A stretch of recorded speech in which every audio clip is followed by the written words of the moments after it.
Seems, madam, nay, it is, I know not seems. 'Tis not alone my inky clock, good mother, nor customary suits of saloon black, nor witness aspiration of forced breed, no, nor the fruitful river in the eye, nor the dejected habit of the visage, together with all forms, mood, shapes of grief, that can denote me truly. This indeed seem, for they are actions that a man might play. But I have that within which passes show. This but the trapping and the suit of fool, the sweet and commendable in your nature, Hamlet, to give these morning duties to your father.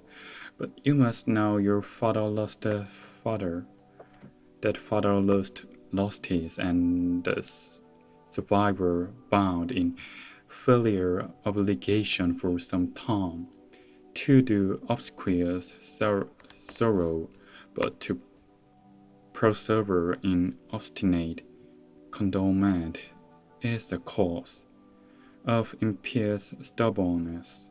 This unmanly grief, it shows the will most incorrect to heaven, a heart unfortified, a mind impatient, an understanding simple and unschooled. For what we know must be and is uncommon as any the most vulgar things to sense. Why should we in our peevish opposition take it to heart? Fear, 'tis a fault to heaven, a fault against the dead, a fault to nature, to reason most absurd, whose common theme in that of fathers, and who still hath cried, from the first cause till he dead died today. This must be so. We pray you draw to art. This unprevailing woe and think of us as of a father, for let the world take note. You are the most imitate to our throne, and with no less nobility of love than that which dearest father bears his son, do I impart toward you for your intent.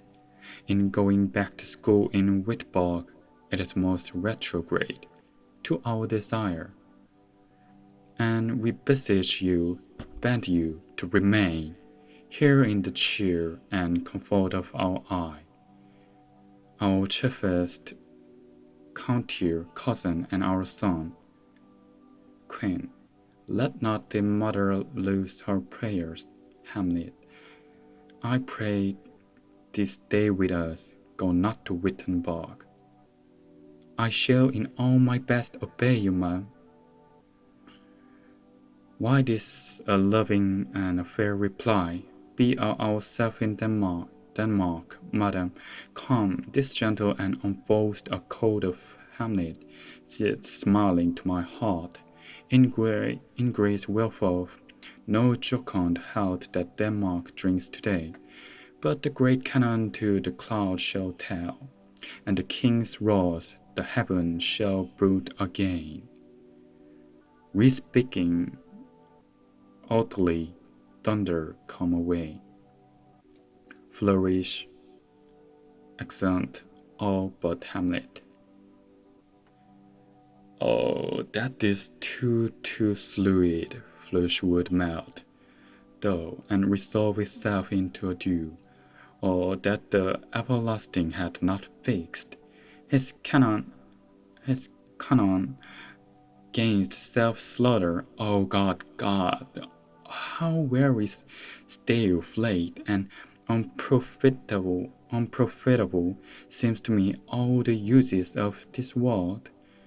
Fiend, this unweeded garden that grows to seed, things rank and gross in nature, possesses merely that it should come to this, but 2 months dead, nay, not so much, not two, so excellent a king, That was to this Hyperion to a satyr so long, to my mother that he might not beat him. The winds of heaven visit for her face too roughly. Heaven and earth must I remember why she would hang on him as if increase of appetite had grown, but by what it fed on and yet within a mouse, let me not think on it, and frailty, the name is woman, a little mouse, or error, those shoes were old, with which she followed my poor father's body like Niobe, all till why she's. O God, a beast that wants this courage of reason would have mourned longer married with my uncle, my father's brother, but no more like my father than I to Hercules. Within a mouse, era yet the salt of most unrighteous tears. Heart left the flushing in her galed eyes. She married, oh, most wicked speed to post with such dexterity to incendious shits.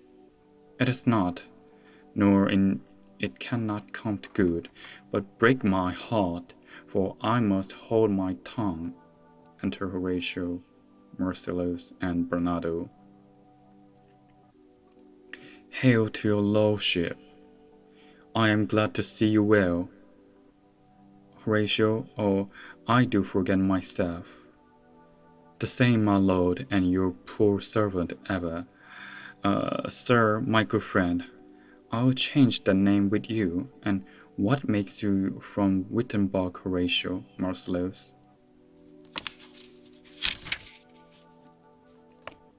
Marcellus, my good lord. I am very glad to see you. To Bernardo, good even, sir. But what in fate make you from Wittenberg? A truant disposition, good my lord. I would not hear your enemies say so, nor shall you do my ear that violence to make it trusted of your own report. Against yourself, I know you are no truant. But what is your affair, Alicenor? Well, will teach you to drink deep ere you depart. My lord, I came to see your father's funeral. I prithee do not mock me, fellow student. I think it was to see my mother's wedding. Indeed, my lord, it followed hard upon. Thrift, Horatio, the funeral baked meats, did coldly furnish forth the marriage tables. Would I had met my dearest for in heaven, or ever I had seen that day, Horatio. My father, Matrix, I see my father. Where my lord? Horatio, where my lord? In my mind's eye, Horatio. I saw him once, or was a goodly king, or was a man taken for all in all. I shall not look upon his like again. My lord, I think I saw him yesternight. Sir, who? My lord, the king your father. The king my father, sit on your admiration for a while with an attended ear till I may deliver upon the witness of this gentleman this marvel to you. For God's love let me hear. 2 nights together had this gentleman Marcellus and Bernardo on their watch. In the dead waste and middle of the night, been thus encountered a figure like your father, armed at point exactly capape, appears before them, and with solemn march goes slow and stately by them. Thrice he walked, by their oppressed and fear-surprised eyes.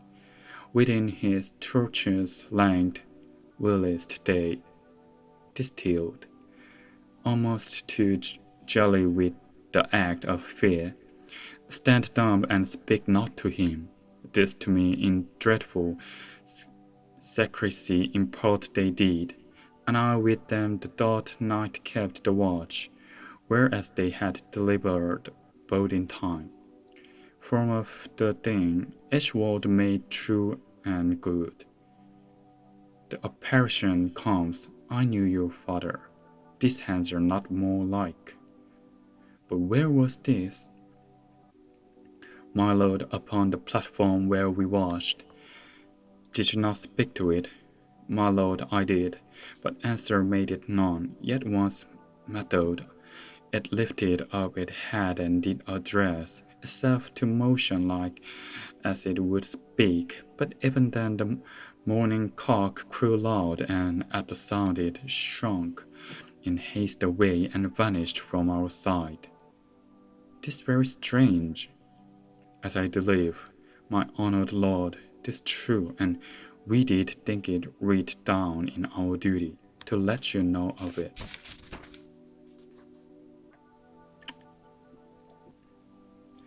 Indeed, indeed, sauce, but this troubles me. Hold you the watch tonight? We do, my lord. Armed, say you? Armed, my lord, from top to toe, my lord, from head to foot. Then saw you not his face? Oh yes, my lord, he wore his beaver up. What look he frowningly? A countenance more in sorrow than in anger, pale or red, nay, very pale, and fixed his eyes upon you. Most constantly, I would I had been there. It would have much amazed you. Very like, stayed long, while one with moderate haste might tell 100. Both longer. Not when I thought. His beard was grizzled, no? It was as I have seen it in his life, a sable silvered. I will watch tonight. Perchance 'twill walk again. I want it will. If it assume my noble father's person, I will speak to it though hell itself should page and bid me hold my peace. I pray you all, if you have hitherto concealed this sight, let it be tenable in your silence still, and whatsoever else shall hap tonight, give it an understanding, but no tongue. I will requite your loves, so fall you well upon the platform, twist 11 and 12, I'll visit you. All duty to your honor. Your lovers as mine to you farewell. Accent, all but Hamlet. My father's spirit in arms, all is not well. I doubt some foul play. Would the night were calm, till then sit still my soul. Full deeds will rise, though all the overwhelm them to man's eyes. Exit.